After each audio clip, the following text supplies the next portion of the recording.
السلام علیکم. په دې ویډیو کې به موږ د فور لوپ په اړه وغږیږو. فور لوپ چې ده دا هم د ویل لوپ په شان ده، خو په دې کې چې ده موږ د رینج میتود څخه استفاده کوو او په رینج میتود کې به موږ ورته یو رینج ټاکو.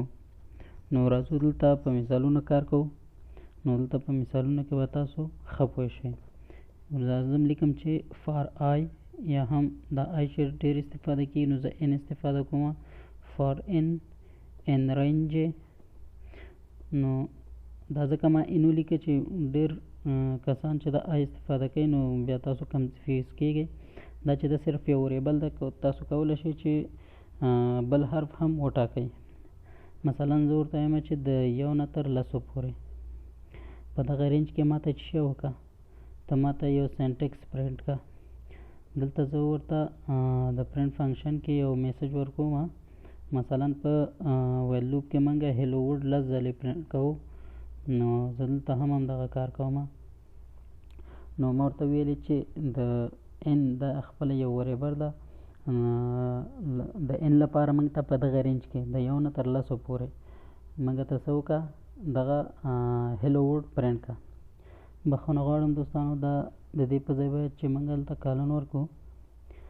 نو رای به شو د پروګرام به رن کړو. دلته وګورئ، نو ماته هیلو ورډ پرنټ کړ، خو که پام مو وي دا 9 ځلې پرنټ شوی ده. دا د دې په خاطر چې موږ ته د یو نه تر لسو پورې یعنې لس پکې نه شاملېږي. نو راځم ځکه چېرته موږ وغواړو چې دې سره دا هیلو ورډ چې کوم دلته پرنټ شوی دلته د شماره هم راشي، 1 2 3 4 5 هر څومره چې پرنټ کېږي نو ماته دې شماره هم راشي. نو زه غواړم چې دې ته شماره هم ورکړم. نو د سټرینګ فارمیټینګ میتود په استفادې سره زه دلته اف اضافه کوم او د دې هیلو نه مخکې دغلته زه قوسونه ور اضافه کوم او دا د ان وریبل پکې ور اضافه کوم. معنا دا چې دغه د ان وریبل دا کوم چې انکریمنټ کېږي دا ماته پرنټ کړه. دغلته تاسو چې هر څه اضافه کوئ، مثلا زه دغه کالن اضافه کوم چې هلته ماته شو شي. نو راځو اوس بیا پروګرام رن کوم. دوستانو وګورئ، دلته ماته د هیلو ورډ نه مخکې دلته شماره هم اضافه شوه، یعنې د هیلو ورډ سره دا شمارې هم راغللې. دا لس دلته ځکه نه پرنټ کېږي چې ما ورته ویل د یو نه تر لسو پورې، لس پکې شامل نه دي. نو پروګرام په دې پوهېږي چې یعنې لس پکې شامل نه دي، دا پری ډیفاین ده.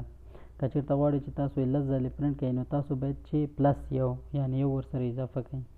نو رای به شو دا که چېرته زه اوس 11 کړم نو دا به ماته لس پرنټ کېږي. دا وګورئ، دا ماته لس دانې پرنټ شو.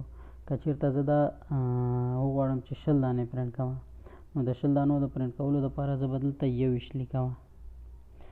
دا به سیف کو رن به کو. نو دلته وګورئ، دا 20 ځلې ماته پرنټ شو او شماره هم ورسره راغلله. نو نور مثالونه هم کارو.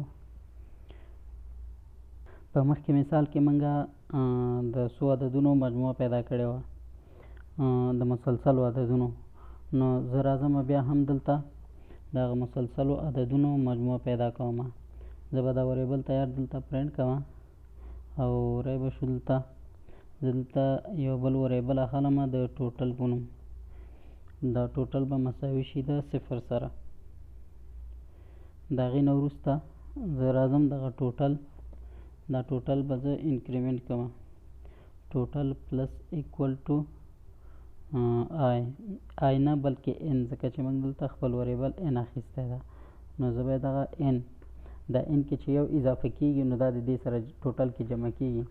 مطلب دا ټوټل چې ده 0 ده او کله چې ان ته دلته یو قیمت ورکول کېږي نو هغه به په ټوټل کې اضافه کېږي.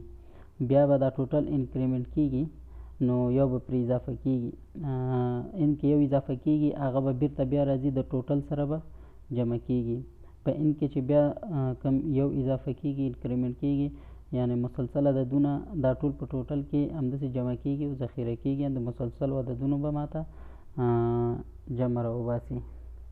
نو راځو پروګرام رن کوو. دوستانو وګورئ، د خو ماته 20 پورې پرنټ کړی، زه ورته وایم چې نه ماته ته د 20 مجموعه پرنټ کړه. نو راځو پروګرام خپل ګورو. یا زمونږ پروګرام کې یو وړوکې اشتباه ده، هغه دا کله چې موږ دا ټوټل اخلو دا باید چې موږ دلته په د لوپ نه مخکې د فور لوپ نه مخکې باید چې دا اضافه کړو، ځکه چې اول موږ ته ټوټل وګوري، بعد هغې نه موږ ته دا نور کوم عدد چې انکریمنټ کېږي یا زیاتېږي دا بیا په ټوټل کې ذخیره شي او له ان سره جمع شي. نو دا خلو موږ دې ځای نه کټ کوو او دلته یې د فور لوپ نه مخکې لیکو. نو دلته به څه کېږي، په ټوټل کې به انکریمنټ کېږي، یعنې دا یو به دلته ذخیره کېږي. چې کله دا دلته ذخیره شو بعد د هغې نه دا ان انکریمنټ کېږي چې ان 2 شول، دا 2 جمع 1 دلته وګورئ ان مې دلته جمع کړی د ټوټل سره. ټوټل کې چې هر څو وي د هغې سره به دا ان چې څومره زیات شوی هغه به بېرته د ټوټل سره جمع کېږي، او بیا چې ان زیاتېږي بیا به د ټوټل سره جمع کېږي، بیا چې ان زیاتېږي بیا به د ټوټل سره جمع کېږي. نو په دې ډول به ماته د دې مسلسلو عددونو تر 20 پورې مجموعه راوباسي. نو راځو پروګرام رن کوو. دوستانو وګورئ تاسو هم کولی شئ چې مثلا زه 1 1 2 3 او مخکینی هم 3 نو 6 کېږي. نو دغسې په مسلسل ډول سره د عددونو مجموعه موږ کولی شو د فور لوپ په مرسته هم پرنټ کړو. که چېرته وغواړو موږ چې د یوزر څخه انپوټ واخلو نو د هغې دپاره دلته راځو موږ په دې د کوډ سر کې دلته موږ ان نه بلکې ام یو وریبل اخلو، ځکه چې ان موږ اخیستی دا به ایکول شي د انپوټ سره. په انپوټ کې موږ د یوزر څخه یو نمبر اخلو، انټر یور نمبر،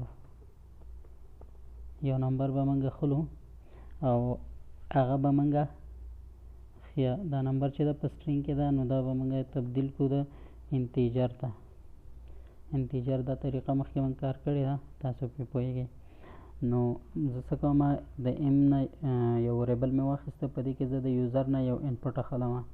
هغه انپوټ به څه کوي، دلته به راځي د یو نه تر یوزر چې هر نمبر ورکوي تر هغې نمبره پورې، مثلا ام نمبره پورې.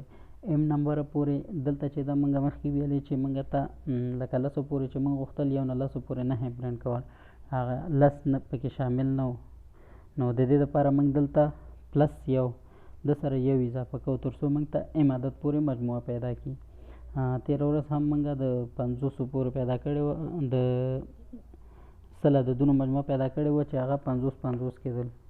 اوس بیا هم دلته زه د 100 عددونو مسلسل مجموعه راوباسم، ګورم چې څو کېږي. نو دلته وګورئ د 100 عددونو مسلسله مجموعه چې ده هغه 50 یعنې 5050. نو په دې طریقې سره موږ کولی شو چې د یوزر نه هم موږ په انپوټ کې یو نمبر واخلو او د هغې مسلسلو عددونو مجموعه وباسو. نو هیله لرم چې له دې ویډیو څخه مو لږ څه مفهوم حاصل کړی وي.